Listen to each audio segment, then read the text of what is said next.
বিভিন্ন প্রকার নন জেনেটিক আরএনএর মধ্যে যে সমস্ত নন জেনেটিক আরএনএ প্রোটিন সংশ্লেষে ভূমিকা পালন করছে তারা হলো এমআরএনএ, রাইবোজোমাল আরএনএ এবং ট্রান্সফার আরএনএ। আমরা এখানে মেসেঞ্জার আরএনএ বা এমআরএনএ এবং ট্রান্সফার আরএনএর গঠনটা আলোচনা করব, খুবই ইম্পর্টেন্ট, তোমাদের জানতে হবে। তো এমআরএনএর গঠনে যাওয়ার আগে কতগুলো বিষয় তোমাদের জানতে হবে, যেমন এমআরএনএর পরিমাণটা কত। টোটাল নন জেনেটিক আরএনএর মধ্যে মাত্র 3 to 5% থাকে। এবং মনে রাখবে এমআরএনএ, দেখো এখানে যে ছবিটা এঁকেছি দেখতেই পাচ্ছ, যেহেতু আরএনএ একতন্ত্রী, কিন্তু এমআরএনএ একতন্ত্রী হলেও এ কিন্তু কখনোই কুণ্ডলীকৃত হয়ে থাকে না, অর্থাৎ রৈখিকভাবেই অবস্থান করে। বা এমআরএনএর কোনো জায়গা, একটা সুতো তো, যেহেতু একটা মাত্র সুতো, তাহলে কোনো জায়গায় এরকম কুণ্ডলীকৃত হয়ে যেতেই পারে। যদি কোনো জায়গা কুণ্ডলীকৃত হয়েও যায়, সেক্ষেত্রেও কিন্তু নাইট্রোজেন বেসগুলোর মাঝখানে কখনোই হাইড্রোজেন বন্ধনী তৈরি হয় না। জানবে তোমরা যে এমআরএনএ সাধারণত রৈখিকভাবেই থাকে, একদম এরকম স্ট্রেট সুতোর মতন, বা যদি কখনো কুণ্ডলীকৃত হলেও কখনোই এর নাইট্রোজেন বেস, পরিপূরক বেসগুলো হাইড্রোজেন বন্ধনী দিয়ে যুক্ত হয় না। আর কি আর বলছে, দেখো এমআরএনএ আরএনএজ এনজাইমের প্রতি অত্যন্ত সংবেদনশীল। তোমরা জানো নিশ্চয়ই যে আরএনএ ধ্বংস হয় কি দিয়ে? আরএনএজ এনজাইম দিয়ে। বলছে সব থেকে বেশি সংবেদনশীল হচ্ছে এমআরএনএ। কেন? তার কারণ যেহেতু রৈখিকভাবে থাকছে এবং এর নাইট্রোজেন বেসগুলোর মধ্যে কোনো রকম কোনো হাইড্রোজেন বন্ধনী থাকে না, তাই সহজেই ভেঙে যেতে পারে।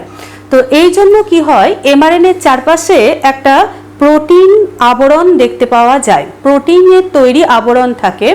তো এই প্রোটিনের তৈরি আবরণ এবং এমআরএনএকে একত্রে ইনফর্মোজোম বলা হয়।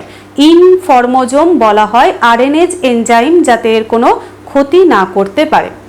আর একটা বিষয় খুবই ইম্পর্টেন্ট সেটা তোমরা জানবে, সেটা হচ্ছে প্রোক্যারিওটিক কোষের ক্ষেত্রে, প্রোক্যারিওটিক বা আদি কোষের ক্ষেত্রে একটি মেসেঞ্জার আরএনএ থেকে অনেকগুলো প্রোটিন তৈরি হতে পারে। তার জন্য একে কি বলা হয়? পলিসিস্ট্রনিক এমআরএনএ বলা হয়ে থাকে। কিন্তু ইউক্যারিওটিক কোষের ক্ষেত্রে একটা এমআরএনএ থেকে একটাই প্রোটিন তৈরি হয়, তাই ইউক্যারিওটিক কোষের এমআরএনএ হচ্ছে মনোসিস্ট্রনিক এমআরএনএ, মনোসিস্ট্রনিক এমআরএনএ। আচ্ছা, তো চলে যাচ্ছি এমআরএনএর গঠন। বলছে দেখো একতন্ত্রী, রৈখিকভাবেই সাধারণত অবস্থান করে। এর যে 5 প্রাইম প্রান্ত, 5 প্রাইম প্রান্তকে বলা হচ্ছে ক্যাপ অঞ্চল। কেন? তার কারণ এইখানটা কি থাকছে? মিথাইল গ্রুপ যুক্ত। মিথাইল গ্রুপ যুক্ত কি হয়ে থাকে না নাইট্রোজেন বেস থাকে।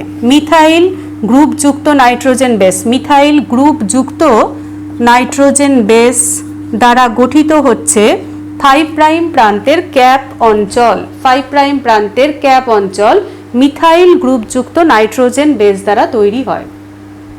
তারপরেই আছে দেখো নন কোডিং রিজিয়ন 1, অর্থাৎ এই অঞ্চলে যে নাইট্রোজেন বেসগুলো আছে এরা কিন্তু প্রোটিন সংশ্লেষে অংশগ্রহণ করে না। কি কি হতে পারে? নানান রকম প্রকৃতির, আমি ধরে নিচ্ছি অ্যাডিনিন, ইউরাসিল, গুয়ানিন, সাইটোসিন, এইরকমভাবে।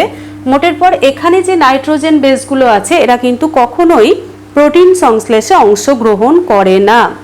নন কোডিং রিজিয়নে 10 থেকে 100টি নাইট্রোজেন বেস থাকতে পারে, বা নিউক্লিওটাইডও আমরা বলতে পারি। 10 থেকে 100টি নিউক্লিওটাইড থাকতে পারে নন কোডিং রিজিয়নে। এরপরেই আছে দেখো প্রারম্ভিক কোডন।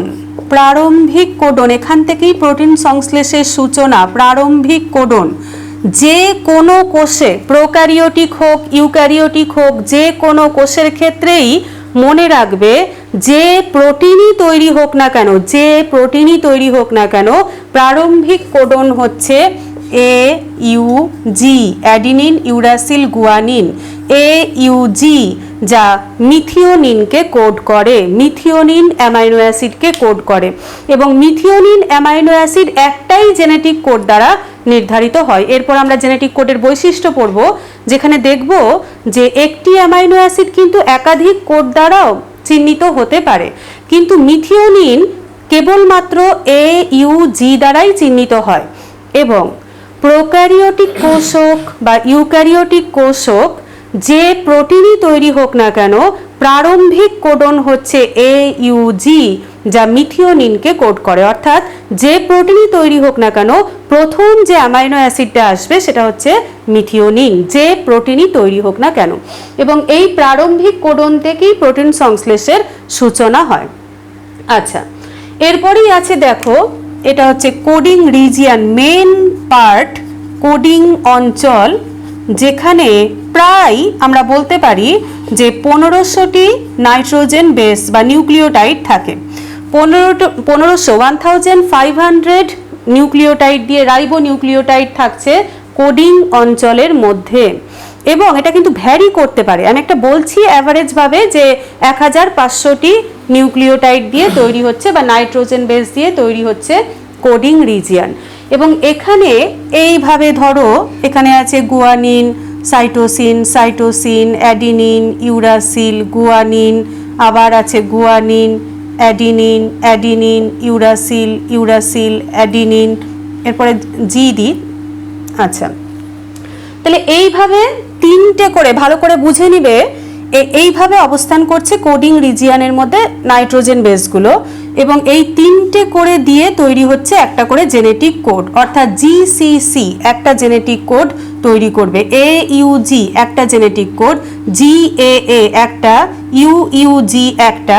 এইভাবে এক একটা করে তিনটে করে নাইট্রোজেন বেস দিয়ে কোডিং রিজিয়নে তিনটে করে নাইট্রোজেন বেস দিয়ে তৈরি হচ্ছে এক একটা জেনেটিক কোড।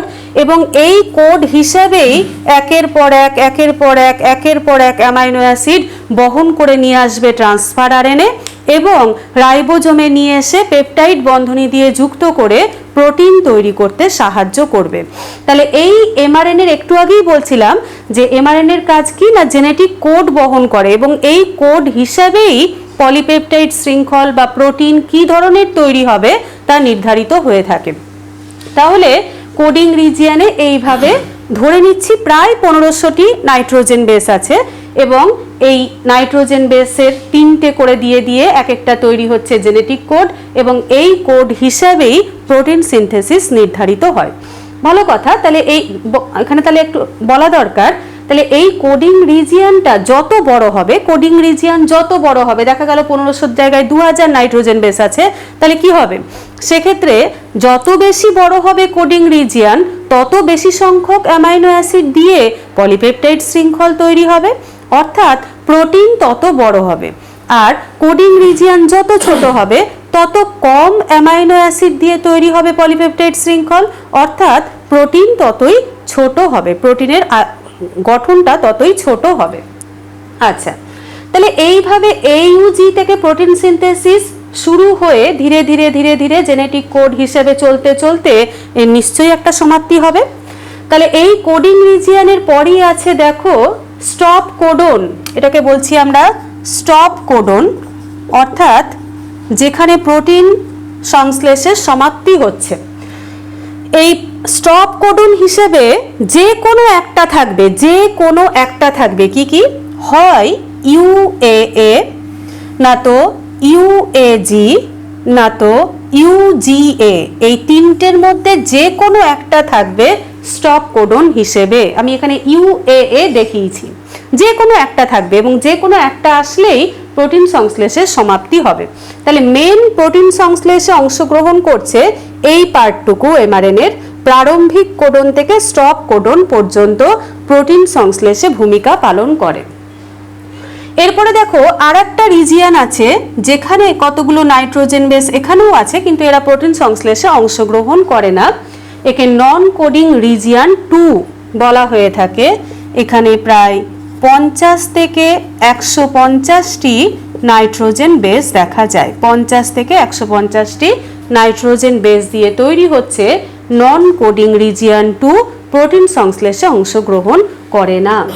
এবং এরপরেই আছে 3 প্রাইম প্রান্ত, যেখানে মাল্টিপল অ্যাডিনিন আছে, অর্থাৎ পরপর পরপর পরপর পরপর শুধু অ্যাডিনিন অ্যাডিনিন অ্যাডিনিন অ্যাডিনিন কতগুলো থাকে, প্রায় 200 থেকে 250টি অ্যাডিনিন রিপিটেডলি থাকে, পরপর শুধু অ্যাডিনিন অ্যাডিনিন অ্যাডিনিনই থাকে 3 প্রাইম প্রান্তে, এটাকে কি বলা হয়?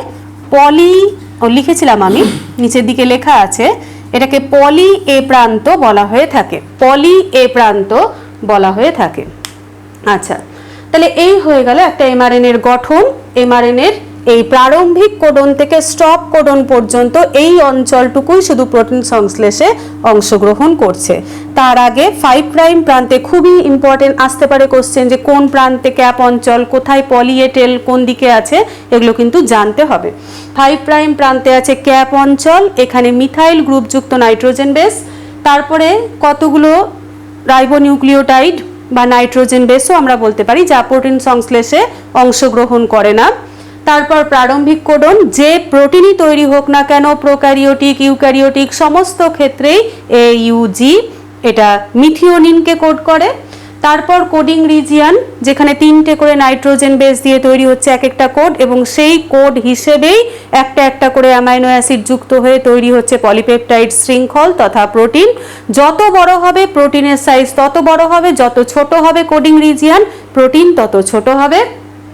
তারপর আছে স্টপ কোডন, যেখানে প্রোটিন সংশ্লেষের সমাপ্তি হচ্ছে, সেটা হতে পারে UAA ইউরাসিল অ্যাডিনিন অ্যাডিনিন, হতে পারে UAG, হতে পারে UGA, যে কোনো একটা হতে পারে। এদের নাম আছে, যখন আমি তোমাদের ট্রান্সলেশন পড়াবো তখন জানবে, অ্যাম্বার, ওকরে এবং ওপাল দিয়ে এদের চিহ্নিত করা হয় নাম দিয়ে। তারপরে আছে নন কোডিং রিজিয়ান 2, এখানেও কতগুলো নাইট্রোজেন বেস যারা প্রোটিন সংশ্লেষে অংশগ্রহণ করে না। এবং লাস্টে 3 প্রাইম প্রান্তে আছে অসংখ্য রিপিটেডলি অবস্থান করছে অ্যাডিনিন, প্রায় 200 থেকে 250টি অ্যাডিনিন দিয়ে তৈরি হচ্ছে পলি এ প্রান্ত বা পলি এ টেল। এই হয়ে গেল এমআরএনএ এর গঠন। এরপরে চলে যাচ্ছি টিআরএনএ এর গঠন। আচ্ছা,